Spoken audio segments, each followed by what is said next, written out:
امام حسین کی شہادت کس کے لیے ہے؟ میرے آقا صلی اللہ علیہ وسلم کے لیے ہے۔ امام حسین کی شہادت کس کے لیے ہے؟ حضور کے لیے ہے، اپنے نانا کے دین کو بچانے کے لیے ہے، نانا کے دین کی بقا اور سلامتی کے لیے ہے۔ آقا شہید ہوئے تو کس کے لیے ہوئے؟ نانا کے دین کو بچانے کے لیے، اپنے نانا کے لیے۔ اب غور کیجیے، جب اس بات کی تنقید ہو گئی کہ امام حسین کی شہادت حضور اکرم صلی اللہ علیہ وآلہ وسلم کے لیے ہے، تو آئیے قرآن کریم کی جن آیات کو سرنامہ سخن کی حیثیت سے تلاوت کرنے کا شرف حاصل ہوا، اس میں خلاق کائنات ارشاد فرماتا ہے۔ سب سے پہلے اللہ عز و جل تحویل قبلہ کا ذکر کرتا ہے کہ اللہ عز و جل نے اپنے محبوب کے لیے قبلہ بدل دیا، محبوب کے لیے قبلہ بدل دیا، اللہ نے محبوب کے لیے قبلہ بدل دیا۔ عربی کا ایک مقولہ ہے، فلان یحب فلانا بحیث یقلب له القبلہ، فلاں فلاں سے اتنا پیار کرتا ہے کہ اپنے محبوب کے پیار میں قبلہ ہی بدل دے، فلاں فلاں سے اس قدر پیار کرتا ہے کہ محبوب کے پیار میں قبلہ ہی بدل دے۔ اب یہ حقیقت پر مبنی تو بات نہیں ہے، کیا محبوب جس سے آپ پیار کرتے ہیں کیا کوئی اپنے محبوب کے لیے قبلے بدلتا ہے؟ بدلتا نہیں ہے، لیکن رب فرما رہے محبوب یہ دنیا والوں کی مثال ہے، رب قبلے بدل دیا کرتا ہے۔ تو پہلے تحویل قبلہ کا ذکر ہے، قبلہ کے بدلنے کا ذکر ہے۔ اب دیکھیے اس کے فوراً بعد اب لوگ بڑے حیران تھے، متعجب تھے کہ یہ کیسے ہو گیا کہ قبلہ ہی بدل دیا۔ تعجب تھا نا کہ قبلہ ہی بدل دیا، اللہ نے قبلہ بدل دیا، محبوب کے پیار میں قبلہ بدل دیا۔ اب فوراً بعد ارشاد فرماتا ہے، کما ارسلنا فیکم رسولا منکم یتلو علیکم آیاتنا ویزکیکم ویعلمکم الکتاب والحکمہ ویعلمکم ما لم تکونوا تعلمون۔ اللہ ارشاد فرماتا ہے کما تشبیہ کے لیے آتا ہے، تم اس بات پر حیران، اب رب بتا رہا ہوں، لنک بتا رہا ہوں اور کربلا کی طرف آ رہا ہوں، لنک بتا رہا ہوں، موضوع سے باہر نہیں ہوں، پہلے لنک بتاؤں گا اور پھر انشاءاللہ تعالیٰ میں نے کہا کربلا کو اپنے دل میں اتار لو، انشاءاللہ بات سمجھ میں آ جائے گی۔ دیکھیے پہلے فرمایا تحویل قبلہ، قبلہ کا ذکر ہے، قبلہ کے بدلنے کا ذکر ہے، اس کے فوراً بعد کما ارسلنا، محبوب دینے کا ذکر ہے کہ میں نے اپنا محبوب تمہیں دے دیا، میں نے اپنا محبوب تمہیں دے دیا، کما ارسلنا جس طرح دیا۔ اب کما کیا ہے؟ یہ تشبیہ کے لیے آتا ہے، کما کما کس کے لیے آتا ہے؟ تشبیہ کے لیے، سملارٹی کے لیے، جس طرح، یعنی تم حیران ہو، تم اس بات پر حیران ہو کہ اللہ نے قبلہ بدل دیا۔ کہا یہ کوئی بڑی بات نہیں ہے، جس طرح یہ دیکھو، تم کہتے ہو قبلہ کس طرح بدل دیا، کس طرح بدل دیا۔ اب کما کا لکھ دیکھو، کما جس طرح، تم کہتے ہو قبلہ کس طرح بدل دیا، کہا جس طرح محبوب دے دیا۔ قبلہ بدلنا بڑی بات ہے یا محبوب دینا بڑی بات ہے؟ بھائی کبھی کوئی کسی کو اپنا محبوب دیتا ہے؟ کسی سے پیار ہو جائے تو اب اپنا محبوب کسی کو دو گے؟ اپنے بلوڈ کو کسی کو دے دو گے؟ بھائی دینا تو بڑی بات ہے، کوئی کسی دوسرے کو اپنا محبوب دکھاتا بھی نہیں ہے، چھپاتا ہے کہ کوئی میرا محبوب دیکھے نا، کوئی میرا محبوب دیکھے نا، محبوب کو چھپاتے ہیں۔ جس سے پیار ہو جائے انسان کہتا ہے کوئی اسے نہ دیکھے، یہ کسی کو نہ دیکھے، یہ مجھے دیکھے میں اسے دیکھوں۔ یہی تو پیار ہے، یہی محبت ہے، یہی چاہت ہے، یہی عشق ہے کہ میرا محبوب مجھے دیکھے۔ آن بسو مورے نینن میں اکھیاں بند کر لوں، نہ میں دیکھوں غیر کی جانب، نہ توہے دیکھن دوں۔ Beloved, come and live in my eyes. Oh, beloved, come and reside in my eyes. Come and live in my eyes. Come and live in my eyes. Why do you want your beloved to come and live in your eyes? So I can close my eyes. I can close my eyes. Oh, lover, why do you want to close your eyes? I want my beloved to come and live in my eyes, and I want to close my eyes so my beloved can see none other than me, and I can see none other than my beloved. جب پیار ہو جاتا ہے کسی سے، محبت ہو جاتی ہے کسی سے، تو انسان کسی اور کو دیکھنا نہیں چاہتا۔ انسان کہتا ہے زندگی جائے، جسم جائے، سب کچھ برباد ہو جائے، دو نین سلامت رہیں، میری دو آنکھیں سلامت رہیں، دو آنکھیں سلامت رہیں، تاکہ میں محبوب کو دیکھتا رہوں۔ کاگا مورا سب تن کھائیو، چن چن کھائیو ماس، پر دو نین مورے نہ کھائیو، مہ پیا ملن کی آس، مہ پیا ملن کی آس۔ کاگا سب کچھ کھا جاؤ، جسم کھا لو، آنکھیں نہیں کھانا، کیونکہ ان آنکھوں سے محبوب کا جلوہ دیکھتا ہوں، ان آنکھوں سے محبوب کا دیدار کرتا ہوں۔ میں عرض کر رہا تھا کہ اللہ نے محبوب دے دیا، تو اللہ ارشاد فرما رہے کما کما ارسلنا۔ تم اس بات پر متعجب ہو، اس بات پر حیران ہو، تم اس بات پر پریشان ہو، حیران ہو کہ قبلہ بدل دیا۔ کہا نہیں، اس سے بڑی بات دیکھو، ہم نے تو اپنا محبوب دے دیا ہے۔ اب سوال ہی پیدا ہوتا ہے، اس کے فوراً بعد ذکر کا بیان آ گیا، فاذکرونی اذکرکم۔ اب ذکر کا کیا تعلق ہے؟ تو جب انسان کسی کو اپنا محبوب دیتا ہے نا، کوئی پیاری چیز دیتا ہے، کسی کو آپ تحفہ دیتے ہیں تو کیا کہتے ہیں؟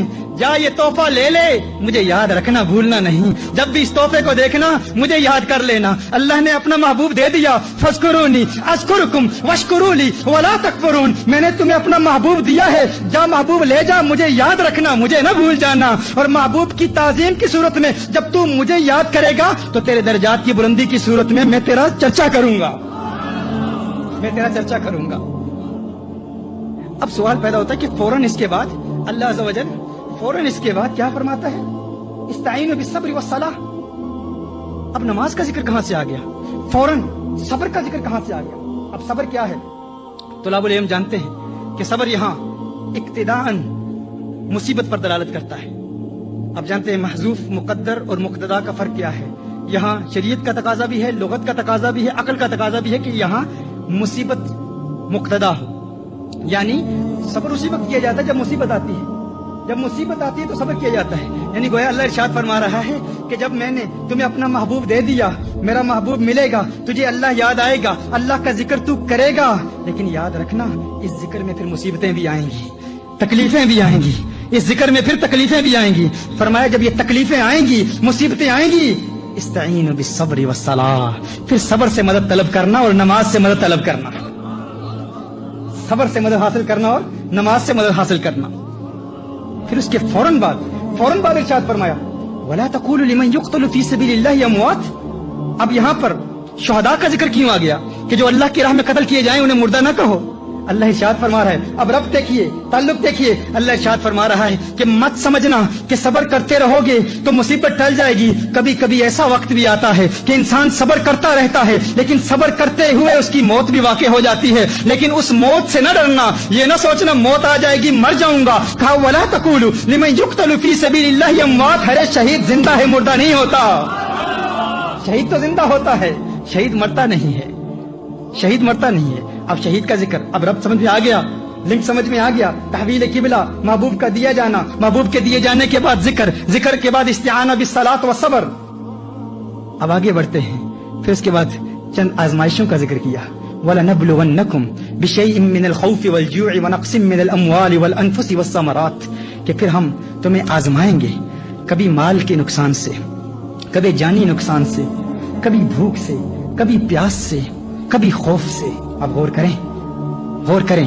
اللہ ارشاد فرما رہا ہے کہ یہ آزمائشیں آئیں گی تمہاری زندگی میں. آزمائشوں کا ذکر ہے کہ اللہ آزماتا ہے. مت سمجھنا کچھ لوگ تو شہید ہو جاتے ہیں انہیں مصیبتوں میں، صبر کرتے ہوئے شہید ہو جاتے ہیں. کچھ ایسے ہیں جنہیں اللہ آزماتا ہے، اللہ آزمائشوں میں مبتلا کرتا ہے. کیسی آزمائشوں میں؟ کبھی جانی نقصان کے ذریعے، کبھی بھوک کے ذریعے، کبھی پیاس کے ذریعے، کبھی خوف کے ذریعے اللہ آزماتا رہتا ہے. اب آئیے دیکھیں، غور کریں. جب ہم امام حسین کا کربلا کا واقعہ دیکھتے ہیں، پہلی بات تو یہ سمجھ میں آ گئی کہ امام حسین نے میرے آقا صلی اللہ علیہ وسلم کے لیے جام شہادت نوش فرمایا. امام حسین کس کے لیے شہید ہوئے؟ آقا کے لیے شہید ہوئے. آقا کے لیے شہید ہوئے نا. آقا کی شہادت کا ظہور تام کہاں سے ہوا؟ امام حسین کی شہادت سے ہوا.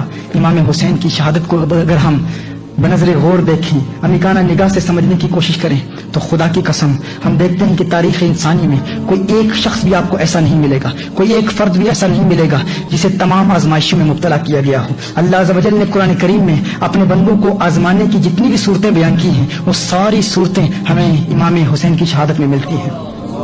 اور کوئی ایسا انسان آپ کو نہیں ملے گا، کوئی ایسا انسان آپ کو ایسا نہیں ملے گا کہ جس ایک فرد کو اتنی آزمائشوں میں مبتلا کیا گیا ہو. کسی کو بھوک کے ذریعے اللہ عز و جل آزماتا ہے، کسی کو پیاس کے لیے آزماتا ہے، کسی کو اللہ عز و جل اولاد کے نقصان کے ذریعے آزماتا ہے، کسی کو شہادت دیتا ہے. لیکن ایک امام حسین کی ذات ہے، وہ ایک امام حسین کی ذات ہے. وہ فرد واحد ہیں جنہیں اللہ عز و جل نے بھوک کے ذریعے بھی آزمایا، پیاس کے ذریعے بھی آزمایا، مالی نقصان کے ذریعے بھی آزمایا. علی اکبر سامنے کٹ گئے، اللہ آزما رہا ہے. علی اصغر کی شہادت کے ذریعے آزمایا، امام قاسم کی شہادت کے ذریعے آزمایا، اللہ آزما رہا ہے. امام حسین خود شہید ہو گئے. خدا کی قسم قرآن کریم کی ان آیات کی تفسیر جب میں پڑھتا ہوں، ان آیات پر غور کرتا ہوں اور ربط بین الآیات کو دیکھتا ہوں، کبھی کبھی جب دل میں آتا ہے کہ تفسیر کی کتاب اٹھاؤں، تفسیر کی کتاب اٹھانے کے لیے ہاتھ بڑھاتا ہوں تو ہاتھ رک جاتا ہے. ایک آواز آتی ہے تفسیر کی کتابیں اٹھانے کی ضرورت ہی نہیں، ان آیات کو دیکھ اور امام حسین کی ذات کو دیکھ، امام حسین کی شہادت کو دیکھ.